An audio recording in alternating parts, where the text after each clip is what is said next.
안녕하세요. 특수교육 강사 권시연입니다. 이제 2024학년도 중등특수교육 해설 강의 시작하려고 하는데요. 시험 어떠셨나요? 많이 어려우셨죠? 저도 이제 해설 강의 하려고 이제 문제 풀어보니까 문제 왜 이렇게 됐어? 이런 문제들 좀 많더라고요. 그래서 지엽적인 문제들이 많이 나온 것 같은데 그런데 이미 사실 시험은 치러졌고 우리는 앞으로 나아가야 되는 사람들이잖아요. 그러니까 올해 시험 치신 선생님들께서는 이제 저 해설 강의 들으시면서 답을 이런 식으로 추론해낼 수 있구나 라고 참고하시면 되고 이제 2차 준비 열심히 하시면 되고요. 그리고 내년 시험을 위해서 요 강의 들으시는 선생님들께서는 먼저 한번 풀어보시고 그 다음에 이제 제 해설 강의 들으시면서 공부 방향 이런 식으로 잡아가야겠네 라고 계획하시면 되겠습니다. 그래서 이번 중등특수교육 시험 특징 좀 생각해 보자면 일단 제일 큰 특징은 지엽적인 문제가 너무 많이 나왔다라는 거죠. 그래서 교수님의 출제 의도를 그래도 좀 생각해 보자면 지엽적인 문제들을 내긴 했지만 강론서에 있는 그대로 문장 그대로 낸 문제들이 많더라고요. 그래서 이제 강론서를 얼마나 꼼꼼하고 많이 읽었는가를 보기 위해서 이러한 문제들을 냈다라고 볼 수 있고 그래서 내년에 시험 준비하시는 선생님들께서는 강론서를 빼지 마시고 좀 많이 읽으셔야 되겠습니다. 자, 그러면 이제 전공 A 부분부터 해설 시작하도록 할 건데요. 이제 문제 1번 같은 경우에는 특수교육 교육과정 중에서도 이제 2022 개정 특수교육 교육과정 문제였고요. 그래서 2022 개정 특과정 외울 때는 추가된 거, 변경된 거 위주로 암기해야 된다라고 했었죠. 그래서 추가된 거 위주로 그리고 변경된 거 물어보고 있는 문제입니다. 그래서 이번에 학교 교육과정 편성 및 운영부터 보자면 일단 창의적 체험 활동에 대해서는 이제 문제로는 묻지 않았지만 여기서도 변경이 있었어요. 여기서는 영역이 변화되었죠. 2015 개정에서는 이제 자율활동, 동아리활동, 진로활동, 봉사활동이 있었다면 2022 개정에서는 자율자치활동, 동아리활동, 진로활동으로 제시가 되고 있고요. 그 다음에 이제 문제로 제시되었던 일상생활 활동은 2022 개정이 되면서 새로 추가된 부분이었어요. 그래서 총론에 나와 있는 거 그대로 암기해서 쓰는 문제였습니다. 그래서 기억과 니은은 무엇인가요? 자립생활과 신체활동이었어요. 그래서 이제 변경된 거 위주로 좀 그래도 끝까지 포기하지 않고 암기하셨던 분들은 이제 맞출 수 있는 문제였고요. 그래서 자립생활, 신체활동이 기억과 니은에 들어가게 되고 그 다음에 편성 운영 기준에서 보시면 이제 원래는 장애 특성 및 교육적 요구에 따른 교육 내용을 창의적 체험 활동에만 이제 편성 운영하기로 했었는데 일상생활 활동이 추가되면서 이제 일상생활 활동으로도 편성 운영 가능하다라는 것이 제시되어 있고 이제 문제에서는 학교 스포츠 클럽 활동에 대해서 묻고 있었죠. 그래서 학교 스포츠 클럽 활동의 목적 같은 경우에는 학생들의 건전한 심신 발달과 정서함양 요것이 목적이었고요. 그래서 이러한 목적을 이루기 위해서 연간 몇 시간 운영하는가 연간 시수를 쓰는 것이 문제였는데요. 2022 개정에서는 연간 시수 고정시켰다라고 했었어요. 그래서 고정시켜서 34시간으로 고정해놨었고 이에 비해서 2015 개정에서는 재량권을 좀 더 줬었어요. 그래서 34시간에서 68시간 범위로 제시를 했었고 만약에 68시간 운영한다면 34시간 범위 내에서 체육으로 대체 가능하다라는 얘기도 했었습니다. 그래서 그거 두 개 비교해서 알아두어야 된다라고 강조드렸었죠. 그 문제에 나왔었던 거고요. 그다음에 학교 스포츠 클럽 활동에서 이제 연간 시수가 변경된 것도 중요하지만 이제 매 학기 편성을 할 때 창의적 체험 활동에 동아리 활동으로 편성하라라는 말도 추가되었다. 요거 얘기를 했었어요. 그래서 요 부분도 지시문에 나와 있는 거 그냥 확인하시고 가시면 되겠습니다. 자, 그 다음에 2번 문제는 건강장애 관련된 건데요. 이제 학생 A의 건강장애 유형은 무엇인가요? 심장장애였죠. 심장장애인 거 찾을 수 있는 핵심 포인트가 하나 있었어요. 무엇인가요? 청색증이었어요. 우리가 청색증을 심장장애랑 연결해서 봤었거든요. 그래서 청색증이 핵심 포인트로 나왔기 때문에 기억에 이제 심장장애라고 바로 찾아볼 수 있고, 그 외의 설명들도 이제 심장장애와 관련된 설명입니다.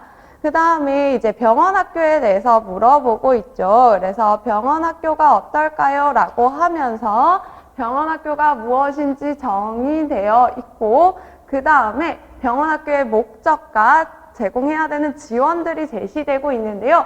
요 문장 모두 다 강론서에서 그대로 가지고 온 거예요. 그런데 우리가 이것을 막 열심히 외우진 않았었어요. 그래서 선생님들 요거 보고 이거 뭐지? 어디서 나온 거지? 라고 생각하셨을 수 있는데, 이제 강론서 문구 그대로 제시한 거다라고 이해하시면 되고, 그런데 내가 강론서 문구를 다 외울 수가 없는데 그럼 여기에 어떻게 답을 쓰냐라는 생각을 하셨을 것 같아요. 그래서 답을 좀 추론해내는 방법을 얘기해 보자면, 일단 병원학교의 목적 보시면 학생들의 학업 연속성 유지 및 학습권 보장이 목적이라고 얘기를 하고 있고요. 그래서 여기 목적에서 지금 학업과 학습권을 이야기하고 있으니까 나는 학습 지원을 제공해야겠구나 라는 것을 여기서 추론해낼 수 있고요. 그런데 학습 지원은 학습 지원인데 여기 보시면 학생의 요구와 수준에 맞추어 라는 말이 있어요. 그래서 학생의 요구와 수준에 맞춘다는 말은 각각 개별 학생에 맞춰서 제공한다는 이야기죠. 그래서 개별 학생에 맞게 교육을 제공한다. 개별화된 접근이다 라는 거 추론해낼 수 있습니다. 그러면 이제 니은에 들어갈 거 개별화된 학습 지원, 이렇게 추론해낼 수 있는 거예요. 그래서 내가 강론서를 꼼꼼하게 외워서 알고 있었다면 그냥 바로 쓰는 문제였고, 만약에 강론서 못 외우더라도 여기서 보고 내가 학습 지원하는 것 정도는 병원 학교에서 하고 있는 건 알고 있으니까 그러면 학습 지원인데 요 앞에 말만 조금 더 추론해내서 답을 쓸 수 있는 문제였어요. 이제 외워서 쓰는 문제들이 많다 보니까 암기를 못하면 아예 틀렸다라고 생각을 하시는 선생님들이 있는데, 최대한 그래도 추론해서 답을 써보는 식으로 하셔야 그래도 점수를 조금이라도 받으실 수 있을 것 같습니다. 자, 그 다음에 3번 문제로 넘어가 보도록 할게요. 자, 3번 문제 같은 경우에는 의사소통 장애와 관련된 부분이었죠. 그래서 기억에 들어갈 말을 찾는 건데요. 자, 기억 보시면 일단 일반 교사가 지금 특수교사에게 이제 학생 A의 말을 알아듣기가 힘들 때가 많다라고 얘기를 하고 있어요. 그래서 일반 교사가 학생 A의 말의 명료성에 대해서 주관적으로 생각하는 것을 지금 이야기하고 있고요. 그래서 이것만 보고도 이제 기억의 말 명료도 찾아내실 수 있고, 그런데 요거 보고 잘 못 찾아냈다라고 하는 경우에 이제 밑에 있는 특수교사 말 한 번 더 보시면 되겠죠. 그래서 학생 A가 발음하는 것을 선생님이 알아듣는 정도를 의미한다라고 되어 있는데, 여기서 선생님은 다른 사람인 거고요. 알아듣는 정도라고 하니까 내가 검사를 통해서 뭔가 객관적으로 평가하는 것이 아니라 선생님의 주관적인 기준을 통해서 명료도를 평가하는 거죠. 그래서 주관적인 기준을 제시하고 있는 이제 말 명료도다라고 답을 찾을 수 있겠어요. 그래서 기억은 말 명료도고요. 그다음에 이제 학생이 좋은 의문 지도 계획을 보시면 이제 중재를 제공하기 위해서는 평가가 진행되어야 된다라고 했었어요. 교육 진단을 하기 위해서 지금 유탭, 우리말 좋은 의문 평가를 진행하고 있고요. 이것은 음소 정확도를 산출을 해서 발음을 얼마나 잘 하는지 이제 체계적으로 평가하기 위한 검사 도구였습니다. 그래서 유탭을 하게 되면 개별 음소의 정확도가 나오는데요. 지금 개별 음소의 정확도 표 보시면 자음이랑 모음을 비교해 본다면 둘 중에 그래도 정확도가 좀 낮은 건 무엇인가요? 자음이죠. 그래서 자음에서 조금 오류가 더 있나 보다라는 거 추측해낼 수 있고, 그 다음에 낱말 수준과 문장 수준을 보았을 때, 자음 부분 보았을 때 문장에서 오류가 조금 더 있구나라는 것까지는 추론해내셨을 거예요. 그런데 지금 정확도 퍼센트 보시면 이제 자음이 좀 더 문제가 있다라고는 하지만 88.3, 79.0으로 그렇게 많이 나쁘진 않아요. 그래서 우리가 개별 음소 정확도를 보고 이제 각 음소 정확도가 나름 정확한 편이기 때문에 이제 좋은 문제가 어떤 것이 있는지 바로 파악하기가 어렵다라는 결론을 내릴 수 있어요.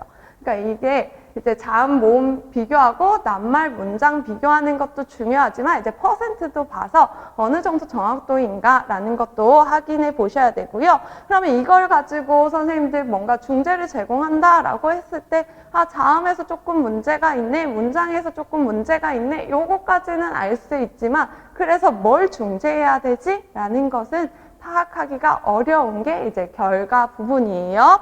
그래서 중재를 어떻게 할 것인가 진행 방향을 보았더니 지금 음운 오류인 탈기시음화 감소를 중재 목표로 설정한다라고 되어 있어요.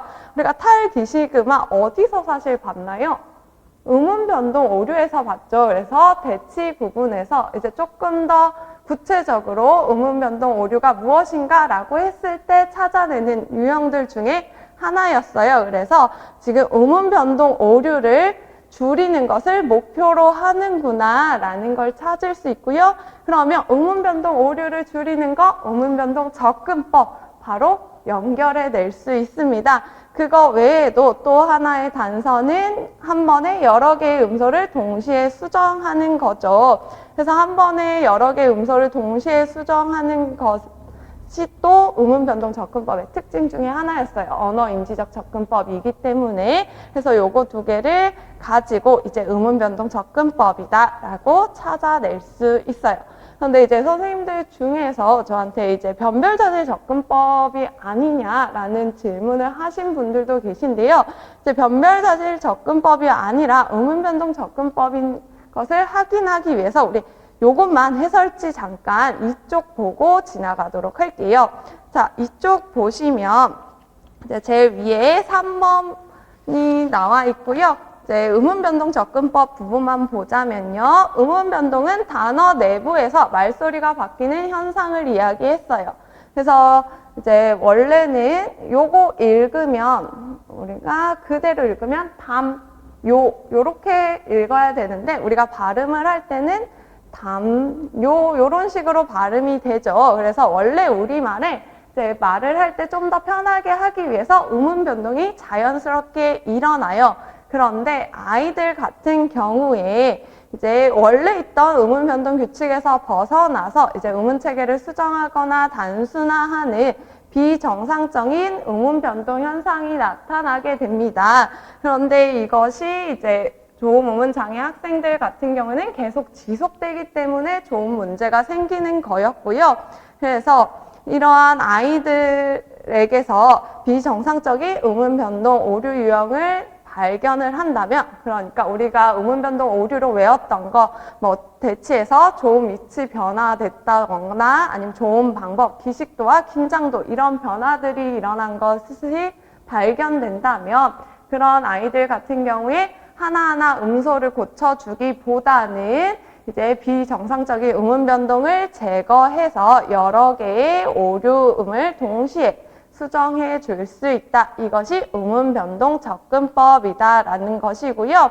그래서 6번 동그라미 보시면 변별 자질 접근법 같은 경우에는 우리가 일반적으로 얘기하는 뭐 설정성이나 전방성 같은 변별 자질 자체를 제시를 하면서 이것을 활용해서 중재를 할 거다라고 얘기를 하는 거고요. 음운 변동 접근법 같은 경우에는 이제 비정상적인 음운 변동 오류 유형, 우리가 계속 보았던 뭐 탈기식음화 아니면 파열음화 이런 것들을 가지고 수정하는 것을 이야기해요. 그래서 이제 요거는 제가 강론서에서 그대로 가지고 온 건데 여기서도 예시에 아예 탈기식음화라고 제시가 되어 있더라고요. 그래서 그거 가지고 지금 문제 낸 거다라고 보시면 되겠습니다. 자, 그러면 다시 이제 문제로 돌아와서 4번 문제 보도록 할게요. 이제 4번 문제는 자폐성 장애와 관련된 것이었고요. 이제 자폐성 장애의 표준화 검사 도구 중에 K-CAS2에 대한 문제였어요. 그래서 CAS2 같은 경우에는 자폐성 장애를 판별하는 것이 목적이었습니다. 그래서 CAS1이 있었는데 이제 1에서 이제 개정해서 CAS2가 된 거고요. 요거 두 개를 비교했을 때 가장 대표적인 차이점은 아이의 지능에 따라서 평가를 다르게 한다라는 것이었어요. 그래서 이제 CAS2 같은 경우에는 표준형이랑 그 다음에 고기능형으로 나누어서 평가를 진행을 해요. 그래서 기억에는 고기능형이 들어가게 되고요. 그리고 이제 부모 양육자 질문지로 참고를 한다라고 제시되어 있습니다. 그래서 고기능형 평가지 같은 경우에는 기준이 IQ가 80 이상인 학생 또는 국어 기술이 비교적 양호한 학생 그리고 6세 이상이어야 한다라고 되어 있고요. 표준형 같은 경우에는 고기능형과 완전 반대겠죠. IQ가 79 이하이면서 국어 기술이 어렵고 그러니까 의사소통 능력이 저조하고 그리고 6세 미만인 피검자를 대상으로 한다. 그래서 표준형과 고기능형으로 나눈 게 대표적인 특징, 차이점이었습니다. 그리고 점수를 제시할 때는 원점수랑 그리고 T점수, 100분위 점수를 제공을 했었고요. T점수를 통해서 결과 해석도 가능했었어요. 그래서 T점수를 몇 점 받느냐, 그러니까 몇 점 사이에 있느냐에 따라서 이제 자폐성 장애 특징이 이제 많다 아니면 평균 수준이다, 낮은 수준이다 이런 걸 파악할 수 있는 부분이었어요. 그래서 모의고사도 그렇고 제가 계속 수업을 하면서 표준화 검사 도구는 변별력을 높이기 위해서 그리고 문제를 어렵게 내기 위해서 낼 수 있는 문제다라고 얘기를 드렸었죠. 그래서 선생님들 좀 암기를 하고 계셔야 된다. 그리고 암기를 하실 때 대표적인 특징이랑 그리고 점수를 어떻게 내는지 결과를 해석할 때 장애 진단이 목적이라면 장애 진단 점수 정도는 외우고 있어야 된다라고 했었는데 이제 그거와 관련된 문제였다라고 보시면 되겠어요. 그래서 선생님들 앞으로 공부하실 때도 그거 위주로 암기하시면 되겠고요. 자, 그 다음에 5번 문제 같은 경우에는 이제 특수교육법과 특가정 문제가 또 나왔는데요. 이 특가정도 2022 개정이었죠. 그래서 초특은 2015 개정 특가정도 나왔었는데 중특은 2022 개정으로 모두 다 문제를 냈더라고요. 그래서 선생님들 2022 개정 잘 암기하고 계셨기를 바라고요. 그리고 문제 지금 보시면 일단 특가정과 관련된 문제는 이제 기억 과목이 포함되어 있는 교과군의 명칭을 쓰는 건데 일단 특수교육 전문 교과의 하위 교과군을 이야기하는 거죠. 그래서 2015 개정에서는 특수교육 전문 교과가 아니라 전문 3이었는데 명칭이 변화되었다라고 얘기를 했었고요. 이 특수교육 전문 교과 안에서 직업준비, 사회적응, 농생면, 사무지원, 직업 현장 실습, 대인 서비스 같은 것들이 제시되어 있는 것 무엇이었나요?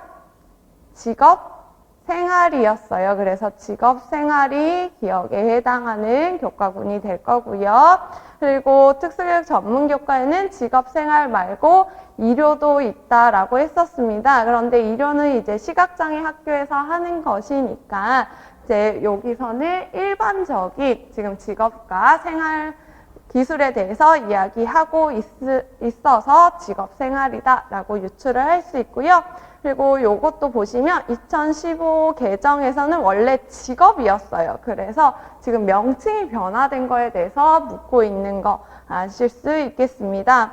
자, 그 다음부터는 이제 특수교육법과 관련된 부분이었죠. 그래서 이제 장애인 등에 대한 특수교육법 시행령에 의하면 니은과 같이 이제 진로 및 직업교육을 하기 위해서 관련 기관과의 협의체를 구성하는 주체는 누구였나요?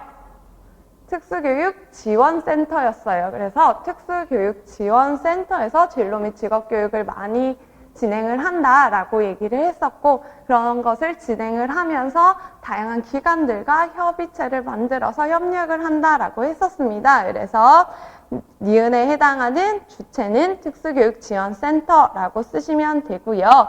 그 다음에 나의 학부모 메모장 관련해서는 전공과와 관련된 문제죠. 그래서 여기서 틀린 거 찾아보자면 리을과 시옷이었어요. 리을에서는 이제 전공과 전용 교실의 이제 세부적인 시설과 설비 기준은 학교장이 정하는 것이 아니라 교육감이 정한다라고 했었고요. 그다음에 전공과 교육과정은 교육감의 승인을 받아서 국가교육위원회가 아니라 학교장이 정한다라고 했었어요. 그래서 전공과에 관련된 특수교육법을 잘 암기하고 있는가, 암기된 부분을 물어보는 문제였습니다. 요거는 이렇게 그냥 진행할 거고요. 6번으로 바로 넘어가도록 할게요. 자, 6번에서 갑자기 안내견 나와서 선생님들 좀 당황하셨을 것 같아요. 안내견에서도 우리가 잘 보지 않았던 부분이었죠. 그래서 안내견과 관련해서 이제 훈련에 대해서 얘기를 하고 있는데 이 부분이 정말 지역적인 문제라고 저는 생각을 했어요. 진짜 강론서의 구석에 있는 부분이다라고 봤었고, 그래서 이제 각 강론서를 더 열심히 선생님들 읽으면서 공부를 하셔야 되겠습니다. 그래서 안내견과 관련해서 문제 보시면 이제 기억 보시면 내가 자주 가거나 정기적으로 가는 곳은 안내견이 보행을 주도하는 경우도 있다고 함이라고 되어 있는데요. 원래 안내견 같은 경우에는 안전 담당이고 방향 정의는 사람의 몫이라고 했었어요. 그런데 이제 자주 가거나 정기적으로 가는 곳 같은 경우에는 이제 안내견이 방향 정의까지 담당할 수 있도록 훈련할 수 있다라는 것이 요 기억이거든요. 그래서 자주 가거나 정기적으로 가는 곳을 안내견이 보행을 주도하게 하는 것은 목적지 보행이었습니다. 그래서 기억에 들어갈 것은 목적지 보행이라고 선생님들 써주시면 되고요. 그 다음에 이제 지적 불복종은 우리가 계속 암기했던 부분이죠. 무엇인가요? 안내견이 안전하지 못한 상황을 인지하게 되면 시각장애인 명령과 상관없이 안전한 방향으로 행동하는 것을 이야기하죠. 그래서 안전이라는 핵심어가 꼭 들어가야 되고, 이제 안전하지 않은 상황, 위험한 상황에서 지적장애인의 명령을 듣지 않고 이제 안전한 방향으로 행동하는 것이라고 선생님들 써주시면 되겠어요.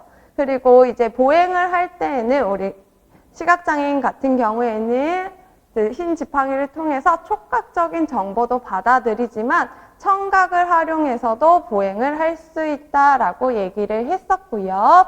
그래서 청각을 활용한 보행을 하기 위해서 지금 디귿을 사용한다라고 되어 있는데, 디귿 지금 보시면 대기하고 있는 자동차 소리와 출발하는 자동차 소리의 차이를 들었다라고 하고 있죠. 내가 들은 소리의 차이점을 구분할 수 있다라고 하니까 요거는 소리 변별이 되겠어요. 그래서 소리 변별을 디귿에 써주시면 되고요. 만약에 내가 시각장애인과 관련해서 그 파트와 관련해서 요거 암기하지 않았다 하더라도 우리 청능 훈련에서 변별이라는 거 배웠었죠. 그래서 지금 두 가지 소리의 차이점을 구분하고 있으니까 변별과 관련된 건가? 라고 추론해낼 수 있고요. 그 밑에 보시면 소리 추적이라고 되어 있으니까 여기서도 소리 추가해줘서 소리 변별이라는 답을 추론해낼 수도 있어요. 그런 식으로 문제 풀어보시면 되겠고요. 그 다음에 소리 추적 같은 경우에는 소리가 나는 대상을 따라가는 것을 이야기해서 여기서는 지금 도로를 지나는 차량의 소리를 들으면서 소리를 따라가고 있는 거 볼 수 있습니다. 그리고 사운드 섀도우 같은 경우에는 이러한 청각 단서를 활용하는데 방해가 되는 것을 이야기했었어요. 그래서 사운드 섀도우 같은 경우에는 청각 단서가 나오는 곳과 그리고 시각장애인 사이에 뭔가 물체 그리고 차폐물이 있어서 내가 청각적인 단서를 듣지 못하는 것을 사운드 섀도우라고 했었어요. 그래서 여기서 청각적인 단서가 나오는 곳은 무엇일까요? 청각 단서가 나오는 곳은 버스 정류장이겠죠. 내가 버스 정류장을 찾아야 되니까 내가 찾아가려고 하는 곳, 그리고 이것을 찾기 위해서 들어야 되는 청각적 단서는 그런 버스 정류장에서 나올 거예요. 그래서 버스 정류장의 음성 신호가 청각적 단서가 될 거고요. 그러면 버스 정류장에서 나오는 음성 신호를 들어야 되는데 그것을 방해하는 것에 대해서 쓰면 되겠죠. 방해하는 것, 차폐물, 뭔가 물체를 써야 됩니다. 그래서 저는 이제 공사를 위한 대형 칸막이라고 썼는데 그거 외에도 뭐 대형 트럭이라던가 아니면 건물이라던가 어쨌든 물리적으로 나와 이 소리가 나는 음원을 막고 있는 그것을 예시로 써주시면 되겠어요. 그런데 안 되는 건 뭐겠어요? 커다란 소음이 발생해서 들리지 않았다는 안 돼요. 그거는 우리가 사운드 마스크라고 했기 때문에 소리 때문에 못 들었다라는 거 빼고는 이제 여기 사이를 물리적으로 막고 있는 거라면 모두 다 예시로 가능할 것 같습니다. 그래서 이렇게 문제 풀어보았고요. 7번 문제로 넘어가도록 할게요. 자, 7번 문제는 지체장애와 AC 관련된 문제이고요. 그래서 첫 번째 문제는 기억의 방식을 사용하는 기기의 명칭을 쓰는 건데 지금 기억 보시면 이제 학생 A가 자유롭게 움직일 수 있는 신체 부분 눈이라고 얘기를 하고요.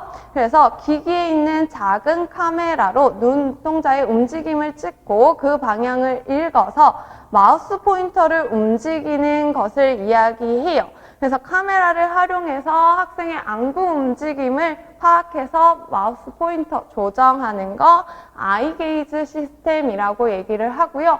이것보다 조금 더 크게 제시하고 있는 것은 이제 보완대책 의사소통 책에서는 그냥 눈 추적 테크놀로지라고 제시를 하고 있어요.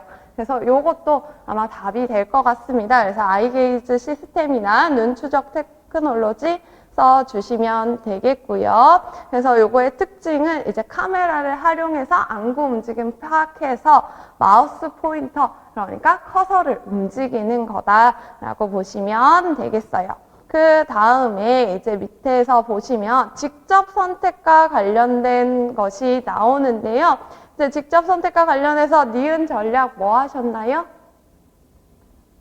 평균 활성화 전략이었죠. 평균 활성화 전략인 것을 알 수 있는 핵심 포인트는 여기 보시면 단기간 내에 수집한 정보를 바탕으로 요것이 핵심 포인트라고 보시면 돼요.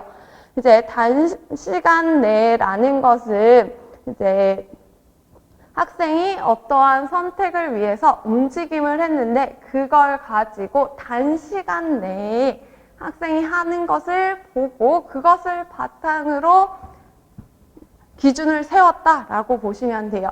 그게 무슨 얘기냐면 시간 활성화 전략 같은 경우에 시간을 정해놓는다라고 했었죠. 근데 이 시간은 아동이 하기 전에 미리 정해놓는 거예요. 인위적으로. 그래서 교사가 정해놓든지 학생이 정해놓든지 활성화를 하기 위한 시간을 미리 정해놓는 건데 여기서는 지금 해당 프로그램이 단시간 내에 정보를 일단 수집을 하고 그걸 바탕으로 활성화를 할 건지 안 할 건지 시간을 정한다라고 하니까 학생이 하는 움직임을 바탕으로 활성화를 결정을 하는 거구나 그러면 평균을 내서 가장 긴 시간을 선택하는 거구나 라고 이해할 수 있겠죠? 그래서 니은에는 평균 활성화 전략이 됩니다. 그래서 여기서 좀 헷갈리라고 막 유효한 시간, 무시해도 되는 시간 이런 것이 있고 이제 일정 시간 동안 누르고 있는 셀은 선택이라는 얘기가 되어 있는데 여기서 유효한 시간, 일정한 시간이라는 것은 다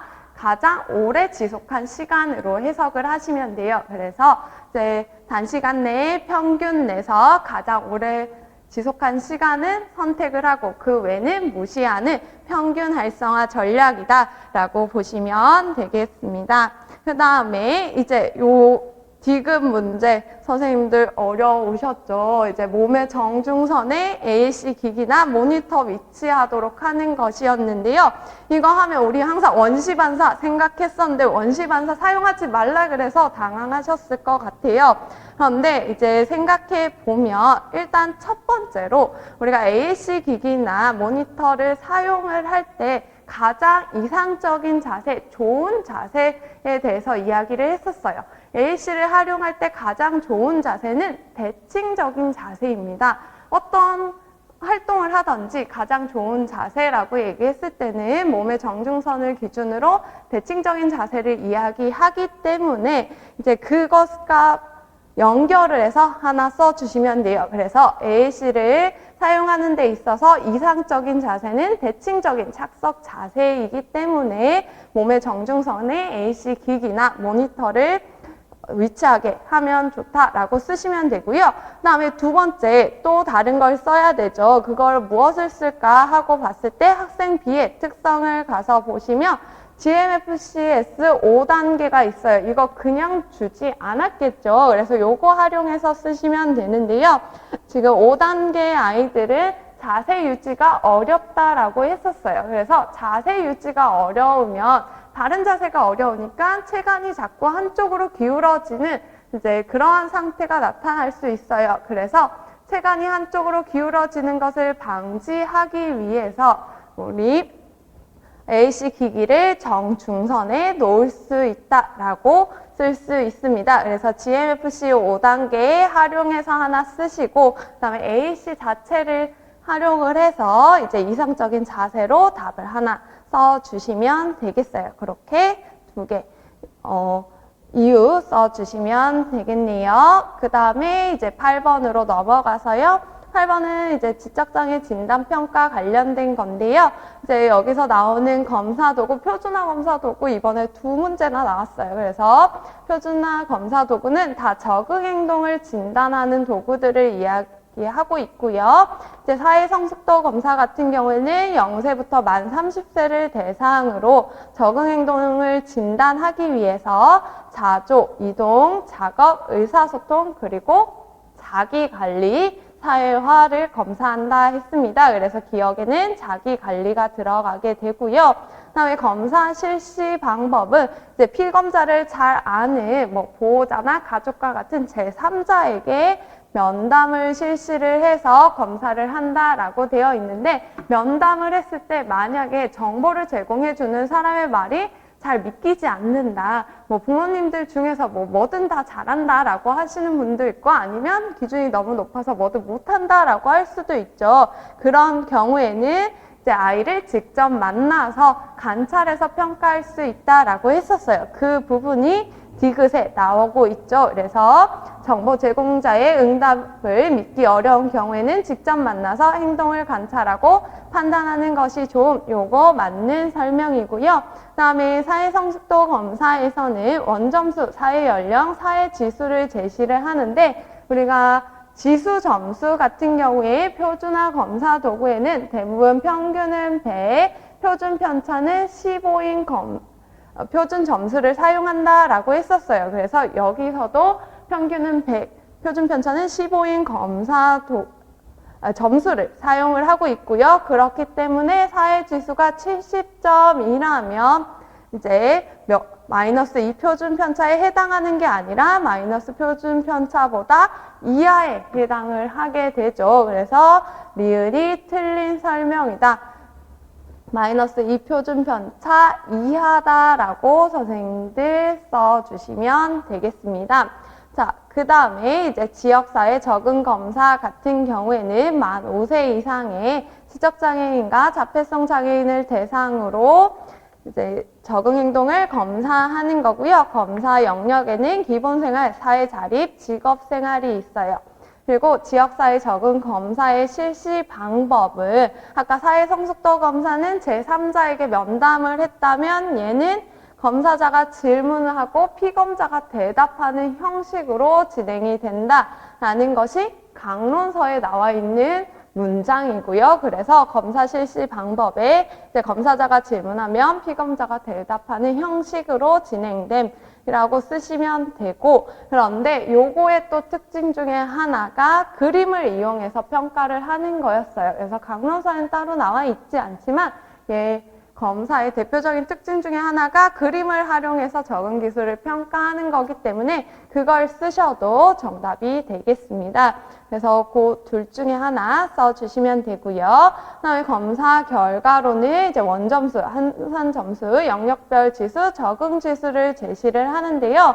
이제 적응 지수를 제시할 때 일반 규준과 임상 규준을 같이 제공을 해요. 그래서 이걸 가지고 나에게 맞는 것으로 결과를 해석을 하면 되고요. 그리고 영역별 지수를 제시하기 때문에 강약점을 파악을 할 수 있겠죠. 어느 영역에서 더 강점인지 약점인지 파악할 수 있다. 그래서 미음 적절한 설명이고, 그 다음에 비읍에서는 이제 원점수를 영역별 지수와 적응 지수로 변환하는 건 맞는데 요거는 백분위 점수가 아니죠.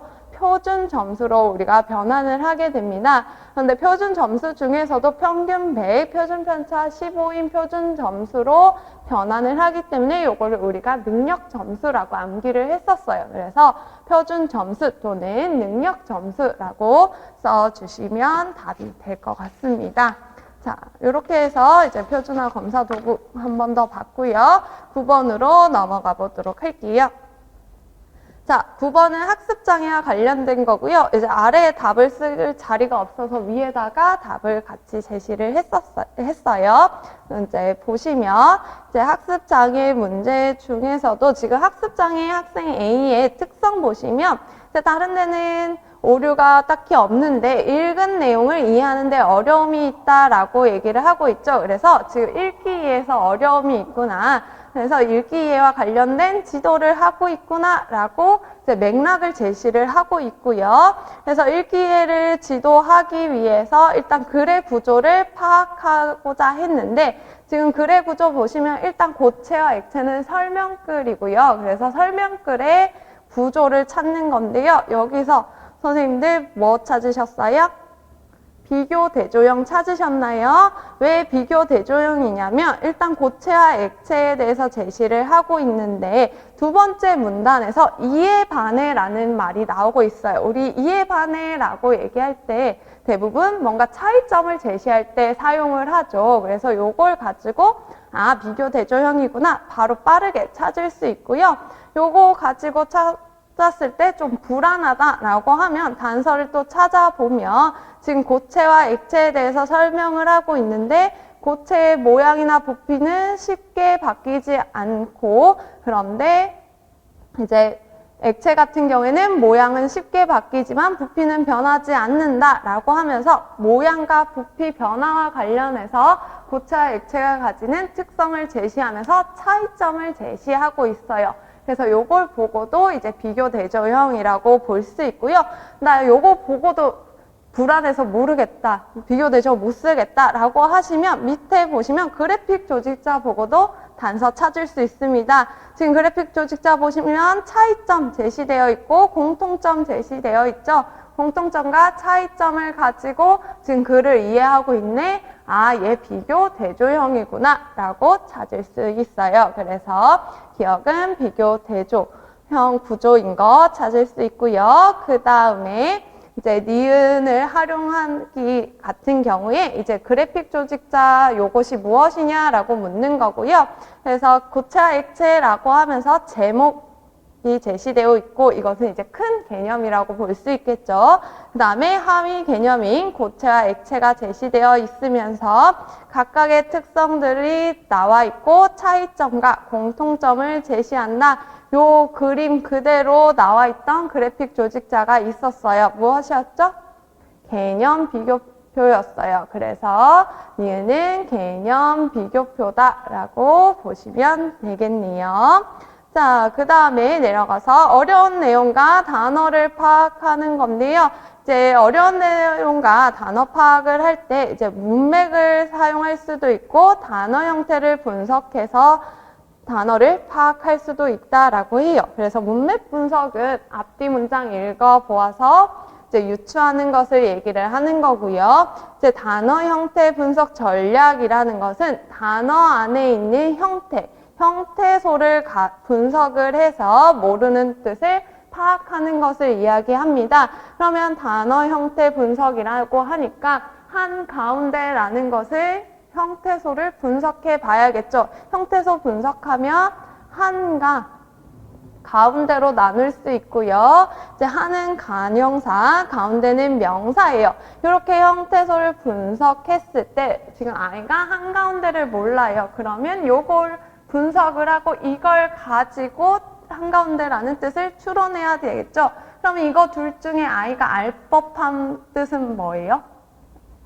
형태소는 가운데가 되겠죠. 그리고 한가운데에서 우리가 한을 몰라도 이해할 수 있는 부분은 가운데죠. 가운데를 알면 한가운데를 유추하기가 쉽기 때문에 아이에게 이제 가운데의 뜻이 무엇인가 물어봄으로써 이제 형태소를 분석해서 유추할 수 있습니다. 그래서 이제 한가운데에서 가운데의 뜻은 무엇일까라고 형태소 분석해서 물어본 거 예시로 제시를 하면 되겠고요.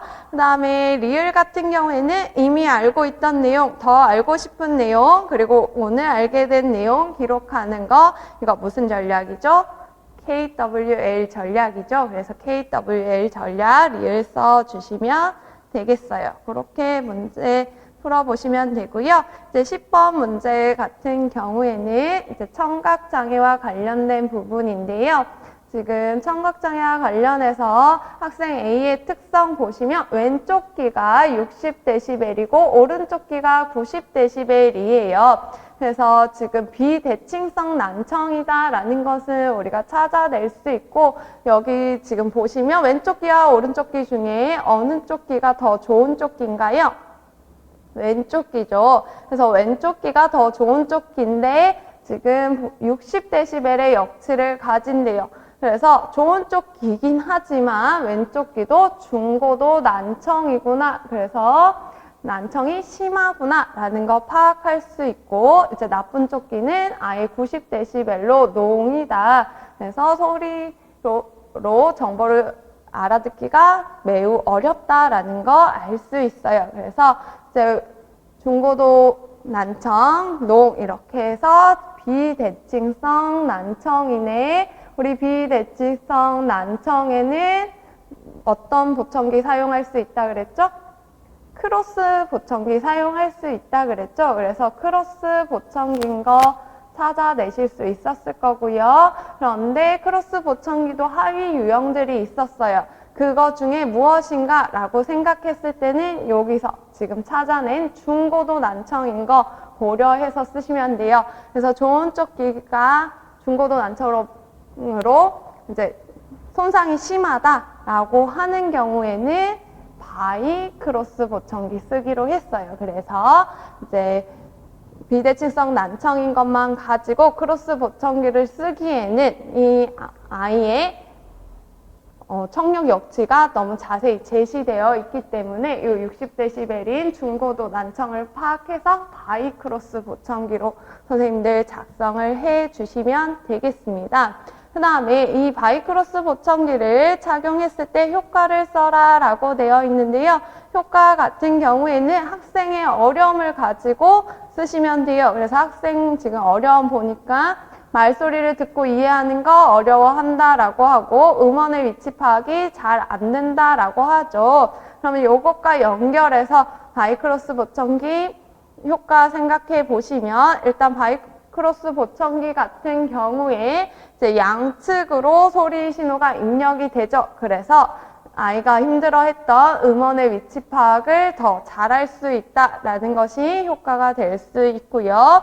그 다음에 또 하나가 이제 방향 감각을 잘 할 수 있다라는 것은 이제 강론서에 나오는 부분이고요. 그다음에 말소리를 듣고 이해하는 거 어려워하니까 이것과 또 연결하자면 이제 어음 인식 능력이 향상된다라는 것도 쓸 수 있겠네요. 그래서 지문에서 지금 효과를 찾아오는 이유는 선생님들 여기 보시면 기억의 효과를 쓰는 게 아니라 학생 A가 기억을 착용했을 때의 효과를 쓰는 거죠. 그래서 적용력도 보겠다라는 것이어서 학생 A의 어려움과 연결해서 써주시면 되겠어요.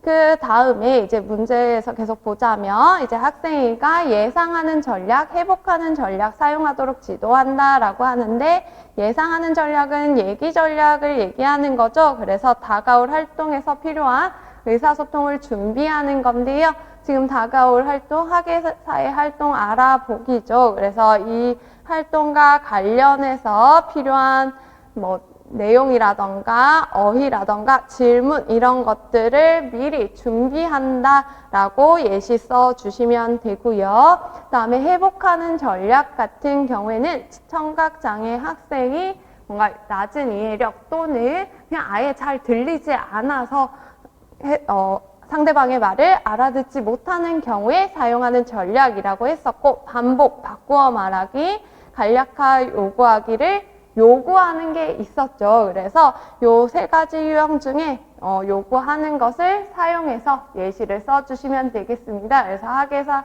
역할 체험과 관련해서 이제 언어 정보 전체를 이해하지 못한 경우에 쉬운 단어로 다시 말해달라고 한다, 천천히 다시 말해달라고 한다, 이런 식으로 작성을 해 주시면 되겠어요. 그렇게 문제 푸시면 되고요. 이제 11번으로 넘어가도록 할게요. 자, 11번은 지적장애와 전환교육 관련된 것이고요. 그리고 이제 교육학이 나왔죠. 가드너의 다중지능 이론에 근거해서 학생 특성을 써라, 지능의 유형을 써라 라고 되어 있는데 학생의 특성 지금 보시면 사회성이 좋은 것이 나타나고 있어요. 사회성 좋은 것과 관련된 거, 인간 친화 지능, 대인관계 지능이라고 하죠. 그거 써주시면 되고요. 그 다음에 이제 특학 문제로는 니은에 해당하는 용어 쓰는 건데요.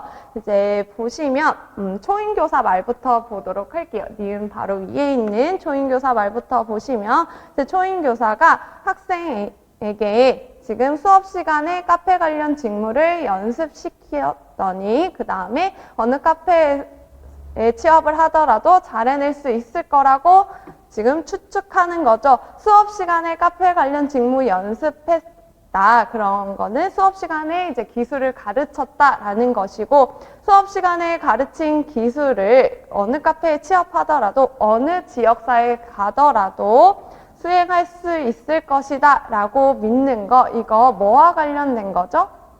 일반화와 관련된 거죠. 수업 시간에 배운 기술을 지역사회에서도 사용한다. 일반화와 관련된 얘기를 하고 있으니까 수석교사가 꼭 그렇지는 않다라고 얘기하면서 또 일반화 얘기하고 있어요. 그래서 초인교사 말이 일반화인 거 모르더라도 뒤에 보시면 일반화 얘기 나오니까 그냥 수석교사 말만 봐도 되는데요. 이제 일반화가 쉽게 이루어지는 것은 아니다라고 하면서 그래서 지적장애 학생의 교육과정을 구성하고 운영할 때는 니은을 전제해야 된다라고 하고 있어요. 지적장애의 교육과정과 관련해서 이제 5가지가 있었는데 그 중에서 일반화와 관련된 거 무엇이었죠?